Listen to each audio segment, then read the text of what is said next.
Nursing college boys है, महाराज है, लोहिया और जो वर्किंग सारे हैं, उनसे भी अगर आप फाइट्स लेना चाहते हैं, डीजे वाले, साउंड वाले, हम सिर्फ उनकी आवाज़ बोल रहे थे, एक्चुअल उनकी तकलीफ जाननी है तो आप लोग प्लीज़ उनसे भी बात कर सकते हैं सर। और एक थोड़ी सी अल्पाहार की व्यवस्था कीजिए, तो प्लीज़ सब जाने से पहले रिक्वेस्ट है कि थोड़ा सा लाभ होते जाइए। एक मिनट बेटा। हाँ बेटा।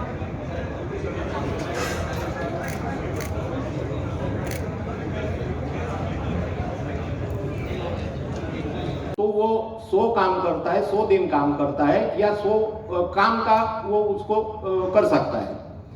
तो पहली बात तो ये है। दूसरी बात कि भाई आज हमारे सामने ये बहुत बड़ा संकट आया है, तो संकट के अंदर हमें लड़ना तो है ही।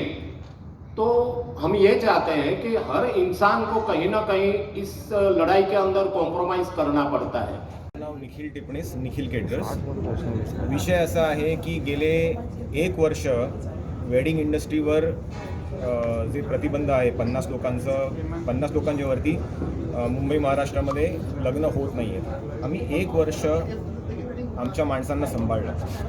आमच्या इंडस्ट्रीला लागून जवळजवळ 80 ते 100 इंडस्ट्रीज डिपेंडंट आहेत। एका लग्नामध्ये 500 लोकांचं लग्न असेल तर कमीत कमी 200 ते 250 लोक डिरेक्टली त्यांना रोजगार मिळतो आणि इनडिरेक्टली असंख्य लोक आहेत। आज जेव्हा 50 लोकांवरती ती पाळी येते तेव्हा तुम्हीच गणित लावा की किती लोक त्या इव्हेंटवरती काम करणार।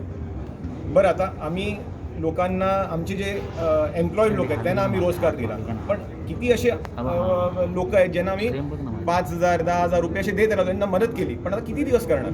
आणि तुम्ही हा विचार करा, आजच्या तारखेला मुंबईत जवळजवळ 8 ते 10 लाख लोक या रोजगारावरती, या इंडस्ट्रीवरती डिपेंडंट आहेत। नाक्यावरची लोक जी आमच्याकडे येतात, युटिलिटीसाठी येतात, साफसफाईसाठी येतात, टेबल लावायला येतात, त्यांना कुठेही रोजगार मिळणार नाही आहे। आज त्यांच्यावर भूकमरीचा प्रश्न आहे। परत एप्रिल मेचा सीझन सोडल्यानंतर परत 6 महिने घरी बसायचं आहे। तर हे सगळं गणित खूप डिफिकल्ट होत चाललं आहे।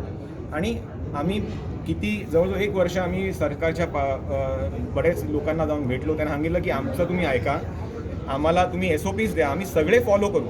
आज एका रेस्टॉरंटमध्ये 1000 स्क्वेअर फीटच्या रेस्टॉरंटमध्ये 100 लोक बसतात, तर त्याचे 50% 50 लोक बसू शकतात। तर तुम्ही 50 लोकांचा नियम 1000 स्क्वेअर फीटच्या रेस्टॉरंटमध्ये पण लावतायत आणि 15,000 स्क्वेअर फीटच्या बँक्वेटमध्ये पण लावताय। आज 15,000 स्क्वेअर फीटच्या बँक्वेटमध्ये 50 लोकांचं लग्न समजा झालं तर ते परवडणार तरी आहे का? तर परवडू शकत नाही। म्हणून बरेचसे बँक्वेट हॉल्स आता घेत पण नाही आहेत 50 लोकांचे, तर त्यांचं आज किती नुकसान आहे। आणि मी तेच म्हणतोय की परत एकच आहे की मोठी लोक सर्वाईव्ह करतील, पण जो एक सामान्य दररोज काम करणारा, दररोज आपल्या काम करून आपलं पोट भरणारा, आपल्या मुलाबाळांचं शिक्षणाचं हे करणारा माणूस जो असेल त्याचं काय करणार? आणि पुढचे 8-10 महिने समजा माणूस अजून 1 वर्ष समजा गेला, घरी बसला, तर तुम्ही विचार करा की त्याचं पालन पोषण कसं होणार?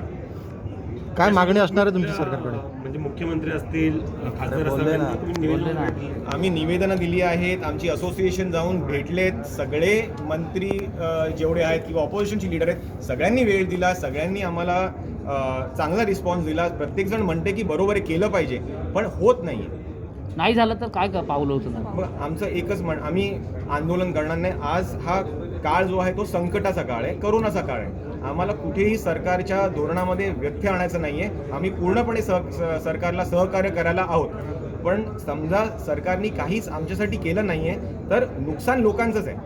आज मोठी लोक, जसं मी म्हणालो की मोठी लोक सर्वाईव्ह करतील, अजून 1 वर्ष घरी बसतील, एखाद वेळेस जे पैसे कमवले सगळे बँक बॅलन्स रिकामा होईल, पण तुम्ही सामान्य माणसाचं काय होईल हा विचार करा। सरकारने केला पाहिजे, तुमच्या माध्यमातून तुम्ही सरकारपर्यंत हे पोहोचलं पाहिजे की ही इंडस्ट्री खूप मोठी आहे, ही इंडस्ट्री अनऑर्गनाइज्ड आहे पण खूप मोठी इंडस्ट्री आहे। जवळजवळ मी जसं म्हणालो की 8-10 लाख लोक समजा या शहरामध्ये काम करतात, तर महाराष्ट्रभरात किती लोक काम करत आहेत? परत ज्या लोकांना सरकार नोकरी देऊ शकत नाही किंवा कुठलंही कॉर्पोरेट त्यांना नोकरी देऊ शकत नाही, तीच लोक आमच्याकडे येऊन काम करतात। ज्यांना काही काम, कोणालाही ज्यांना काम मिळत नाही, ज्यांच्याकडे डिग्र्या नाही आहेत, आज एवढं सुंदर जेवण बनवतात लग्नांमध्ये, त्या महाराज लोक आहेत किंवा जे कुक्स आहेत त्यांच्याकडे कुठली डिग्री नसते, म्हणून त्यांना हॉटेलमध्ये कोण नोकरी देणार नाही आहे, पण ते आमच्याकडे येऊन सुंदर जेवण बनवतात आणि त्यांना त्यांचं एक जीवन जे आहे त्यांना मान सन्मानाने ते जगू शकतात. आज समजा ते पूर्णपणे बंद झालं, 50 लोकांमध्ये आम्ही किती लोकांना बोलवणार? 25चा स्टाफ असतो आमचा 50 लोकांमध्ये. पण जेव्हा 500 लोकांचं असतं तेव्हा 200-250 लोकांना रोजगार मिळतात. आज तुम्ही विचार करा, समजा 200 लोकांना दररोज रोजगार, एका लग्नाच्या पाठी 200 लोकांना समजा रोजगार मिळणं बंद झालं तर तुम्हीच विचार करा. हमारी मांग एक ही है कि हमें काम करने को दिया जाए. सबसे पहले हमारी इंडस्ट्री बंद हुई थी जनता लॉकडाउन के पहले, और आज तक 5% भी ओपन नहीं हुए. बाकी सारी इंडस्ट्रीज़ 50%, 60%, 100% तक चालू हो चुकी है. लोगों को ये समझ लगता है कि जैसे शादी सिर्फ सेलिब्रेशन है, सिर्फ उत्सव है. नहीं, ये सेलिब्रेशन है कुछ परिवार के लिए, लेकिन लाखों परिवार के लिए रोज़गार का जरिया है. और हम ऐसे लोगों को रोज़गार देते हैं जिन्हें कोई फिक्स नौकरी नहीं देगा, जिनके पास जो अनएजुकेटेड है, अनस्किल्ड है, या उनके पास ऐसी कुछ मजबूरी है कि वो 9 से 7 का जॉब नहीं कर सकते, वो हमारे पास आते हैं, डेली बेसिस पे आते हैं, 100 से 150 दिन काम करते हैं और अपने पूरे साल भर का खर्च निकालते हैं. इस इंडस्ट्री से बहुत सारी इंडस्ट्रीज इनडायरेक्टली डायरेक्टली जुड़ी हुई है. जैसे डेकोरेशन में आप फ्लोरिश बोलिए, उसके बाद में लाइट, साउंड, डीजे, उनके लेबर्स हैं. उसके बाद में साफा, बैंड, ढोल, शहनाई, आर्टिस्ट, उसके बाद में ऑर्केस्ट्रा, म्यूजिशियंस. उसी तरह केटरिंग इंडस्ट्री से वेजिटेबल सप्लायर, डेयरी वाले, किराने वाले, सब्जी वाले, दूध दही है. हमारे जो लेबर्स है, सबसे इम्पॉर्टेंट हमारे जो लेबर्स है, जैसे जो सफाई के लिए यूटिलिटी और कटिंग वाले स्टाफ आते हैं, वो बिल्कुल नाके से आते हैं. उनके पास कोई और काम उन्हें करना नहीं आता. हमारे पास पूरी वाली बाई आती है जिसमें काफ़ी विधवा होती है, जिनके घर में कोई काम करने वाला नहीं होता. हमारे पास यूथ आते हैं, PROs आती है, केटरिंग कॉलेज के बॉयज़ आते हैं, मिठाई कारीगर, फरसान कारीगर, ऐसे सब कारीगर आते हैं. हमारे महाराज को लोग आके बोलते हैं कि आपके हाथ में जादू है, पर उसे होटल में नौकरी नहीं मिलती क्योंकि उनके पास डिग्री नहीं है. वो बहुत अच्छा खाना बनाते हैं, वो एक साथ में 500, 2000 लोगों को खाना बना सकते हैं, लेकिन उन्हें 5 स्टार में काम नहीं मिलता क्योंकि उनके पास डिग्री नहीं है. इन सारे लोगों को बहुत बड़े पैमाने पर इस वेडिंग इंडस्ट्री से रोज़गार मिलता है. ठीक है, कुछ लोगों के लिए उत्सव है, लेकिन सबसे बड़ा रोज़गार का जरिया है. और इसमें इतना ज़्यादा इकोनॉमी इससे डिपेंडेड है कि इतनी सारी इंडस्ट्रीज़ एक साथ में इससे जुड़ी हुई है. हम सरकार से निवेदन करते हैं कि हम पूरी तरह SOP फॉलो करेंगे, लेकिन जो एक कानून बनाया गया है कि 50 लोग, आज 1000 स्क्वायर फीट के बैंक्वेट में भी 50 की परमिशन है और 10,000 15,000 फुट में भी 50 की परमिशन है. तो जिस तरह से मॉल में परमिशन दिया गया है, रेस्टोरेंट में परमिशन दिया गया 50% कैपेसिटी, मॉल्स में शॉप के बाहर लिखा गया हो उनकी साइज़ के हिसाब से कि 5, 10, 20 लोगों को परमिशन मिलेगी. तो हमारी एक ही रिक्वेस्ट है, बहुत साइंटिफिक है, बहुत लॉजिकल है, कि जो बैंक्वेट हॉल की साइज़ है या ओपन ग्राउंड की साइज़ है, तो साधारणतः हम कहते हैं कि 8 से 10 स्क्वायर फीट एक आदमी के लिए ज़रूरी है. हम कहते हैं कि 20 square feet, 25 square feet, 30 square feet का परमिशन दीजिए. पर आप परमिशन दीजिए, उन्हें कहिए जो भी नियम है, सोशल डिस्टेंसिंग, मास्किंग, सैनिटाइजेशन पूरी तरह फॉलो करें, और इसके बाद जो नहीं करता है उन पर स्ट्रिक्ट एक्शन लीजिए. हम आपके साथ में, लेकिन हमें काम करने का मौका दीजिए ताकि जो लाखों गरीब रोजगार है उन्हें हम काम दे सके.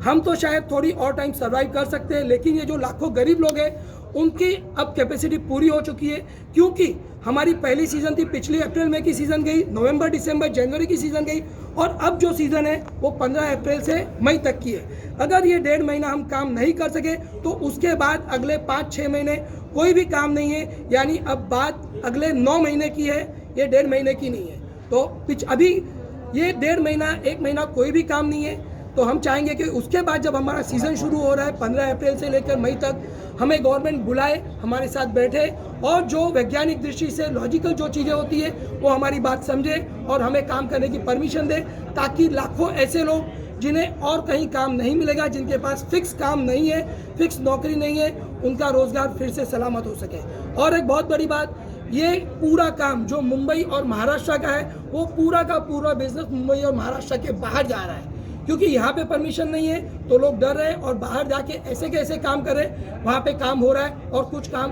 कैंसिल हो रहे हैं. उसके साथ ही जैसे कि बाकी इंडस्ट्री में अब रेस्टोरेंट में है, 2-3 हज़ार फुट के रेस्टोरेंट में 100-200 की कैपेसिटी में 100 लोग अलाउ करते हैं, एक के बाद दूसरे बैठते हैं, तीसरे बैठते हैं. सैनिटाइजेशन पॉसिबल नहीं है, कॉन्टैक्ट ट्रेसिंग या रिकॉर्ड भी पॉसिबल नहीं है. हमारे यहाँ वो भी पॉसिबल है, क्योंकि एक फंक्शन के बाद दूसरे फंक्शन के बीच में गैप होता है, हम सैनिटाइजेशन कर सकते हैं. और क्योंकि सभी लोग जान पहचान वाले आते हैं, इसलिए हम उनका रिकॉर्ड भी रख सकते हैं। और साधारणतः शादी में आप सब मानेंगे कि कोई भी बीमार होता है तो उनके जान पहचान के लोग हैं तो वो खुद ही नहीं आते, क्योंकि वो समझते हैं कि सभी हमारे जान पहचान के परिवार के लोग हैं, तो वो किसी दूसरों को कोरोना देना नहीं चाहेंगे, इसलिए नहीं आते। हम ये बिल्कुल नहीं कहते कि शादी से कोरोना नहीं होता है, लेकिन सिर्फ शादी से कोरोना होता है, ये जो प्रचार पिछले 15-20 दिन से किया जा रहा है बहुत गलत बात है।